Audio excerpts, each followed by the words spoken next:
guys, it's Christy. I showed you guys last week in a video how I converted my stamps over to the Jennifer McGuire system of stamp storage, and I had some questions about what I was going to do with my dies with this, for the sets that I have matching dies to. I first started putting them in the back of the envelope just like this, really loose in there.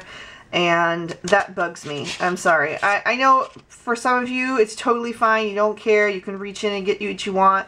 I don't know. I'm like a little OCD and I don't like them all loose like that and all bunched up. So what I did was my friend Carrie Webster, who is Kiki Webster here on YouTube, she told me about these magnetic vent covers. I got these at Lowe's. This is from Accord, and you get a 3-pack, and it's quite large.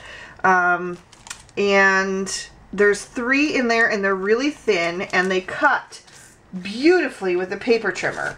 So this is one sheet that I've cut down. It comes like this.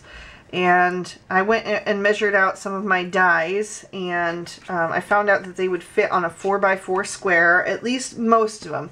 There may be some stamp sets that have more, that maybe you have to measure out a little bit larger, maybe a 4x6, and there could be some that only have a few, and maybe you only need like a 4x2. So, I would go ahead and measure, but I would say 4x4 is a pretty basic size for that. So what I'm going to do is, first off, when I get my dies, I always take a fine tip Sharpie like this with a fine point. It has that kind of nib, and can you see that?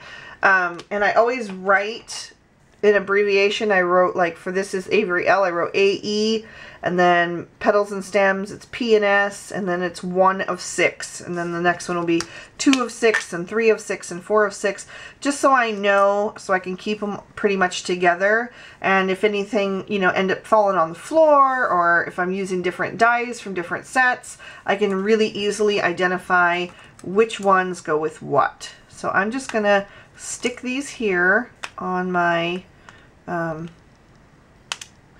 magnetic sheet, and I'm just gonna fit some of them together. If they'll nestle together, that's great. So just put this one here, and actually I don't even have to put that one in there. It fits just fine right there. So there I've got all my stamps, or sorry, all my dies for the Petals and Stems set. I've got my Avery L stamp pocket ready with my liner. So I'm just going to take out the stamp set. Okay. And then I'll open that up. I'm going to stick the stamp set in the front. And then I'll stick the dies on their magnetic sheet in the back. And then everything is all neat and tidy for me. I just work that way. It's just my system. I work better when everything is nicely organized. If it doesn't bother you to have them loose, that's totally okay. This is just for the people, who are bugged by that. So I'm going to go ahead and turn on my Brother P-Touch labeler, and I will type out the stamp company name, which is Avery L, and then I'll go to the next line and I'll type petals, and the ampersand is on number 7, and stems, and then I can go ahead and hit print and 1 copy. Okay. And there we go. I can take my little scissors. And normally I would do chain print. I wouldn't just print one out at a time, but I'm just showing you on the video how I do the whole stamp pocket. So,